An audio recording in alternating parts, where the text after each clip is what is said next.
Hello, and welcome to the Piano Lessons for Parents podcast.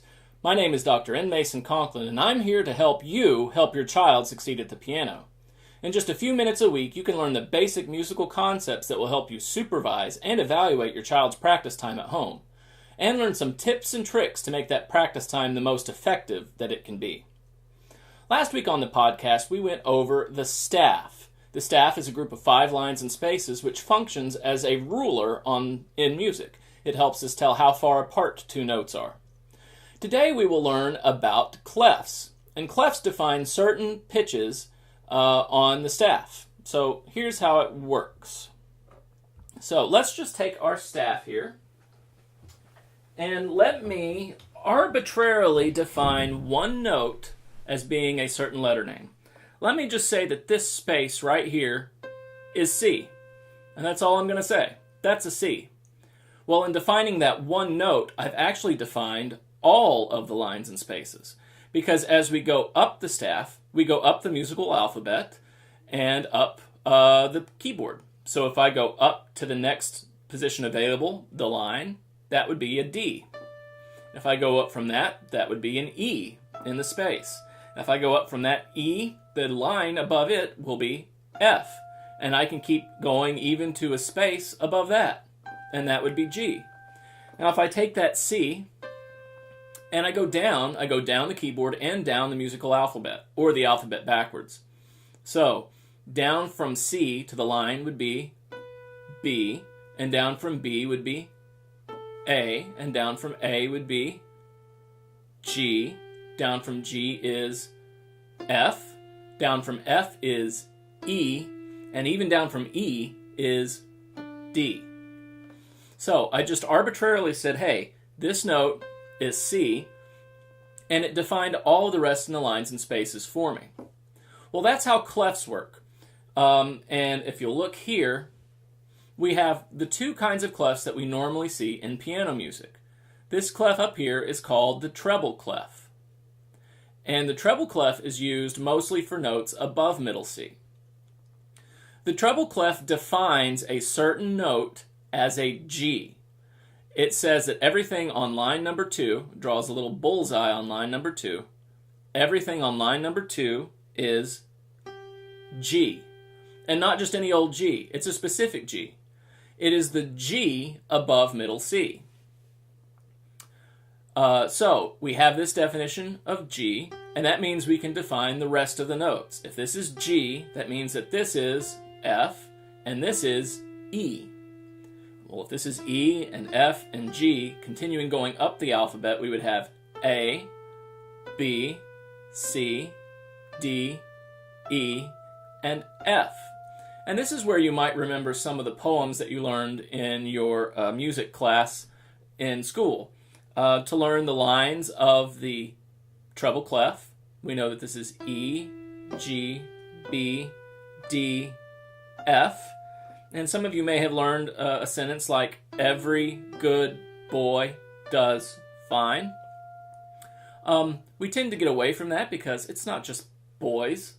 It's not just good boys that do fine. Good girls do fine too. So we have some different sentences like, elephant's got big dirty feet, or Elvis goes break dancing Friday, or an issue with our former president of the United States who got a speeding ticket. Even George Bush drives fast.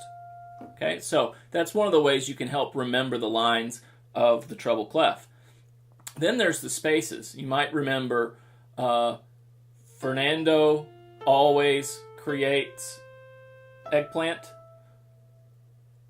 or simply spell face, F-A-C-E.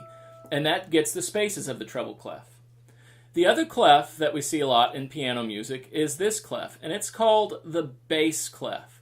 And the bass clef defines F. It tells you that line number 1, 2, 3, 4 is an F. It draws a big dot on it, and it kicks a soccer goal through the goalposts, and everything on that line is F. But not just any old F. This is the F below middle C. You'll notice that up in the treble clef, we had an F. These 2 Fs are very different Fs on the keyboard. If you'll look down here, you see there are two different Fs. So, as we've defined this as F, or the clef has defined this as F, we've actually defined all of the lines and spaces. If we go up to the next available position, the space, it's a G up the alphabet. If we go up from there, that's an A. If we go up from there, that's a B.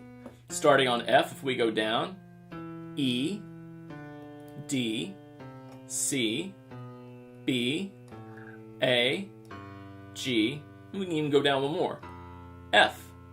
That's another F, even lower than this F. Just like you may have learned some sentences for the treble clef, you may have learned some sentences for the bass clef lines. The one that I like is great big dogs fight animals. I like that one because this clef kind of looks like the tail of a great big dog. Great big dogs fight animals. And then the spaces, A, C, E, G, all cows eat grass, all cars eat gas. There's many different ones for that. Okay, so we've talked about the lines and the spaces, how the clefs define those lines and spaces, and we've talked about them being related to middle C. This is F below middle C. This is G above middle C. We may not have talked about middle C itself. Middle C, if you'll look down here at our keyboard, is the C pretty much right in the middle of the piano keyboard. It's the C that's underneath the name of your keyboard. If the fallboard of your piano has a name stenciled on it, like Steinway or Bosendorfer or Faziola, this C underneath the name is middle C. It's not the exact middle of the keyboard. The exact middle of the keyboard is actually right here, the crack between E and F. This is close enough to the middle for us to call it middle C. You will also notice that when that note shows up here in the staff, something funny happens. We get an additional little line. Okay, this is an extra line outside of the 5 lines of the staff. And those extra lines are called ledger lines. You can see them a little bit easier as we go up the keyboard. When we run out of staff, we do have one extra space. But if we want to keep going on, we have to extend our ruler. And we do that by adding an extra line called a ledger line. So I can keep going up to A. I can even keep going up after that. This is the space above the first ledger line. I can even keep going up after that. C. I had to draw 2 extra lines. Same thing with the lower notes. One extra line down is E in the bass clef, and I can keep going. 2 extra lines for C. You will notice that middle C is 1 extra line down from the bass treble clef and up from the bass clef. And that is middle C. Okay, that's it for this week. That was the treble clef and the bass clef, the lines and spaces, and middle C. Tune in next week for the next edition of Piano Lessons for Parents. I'll see you then.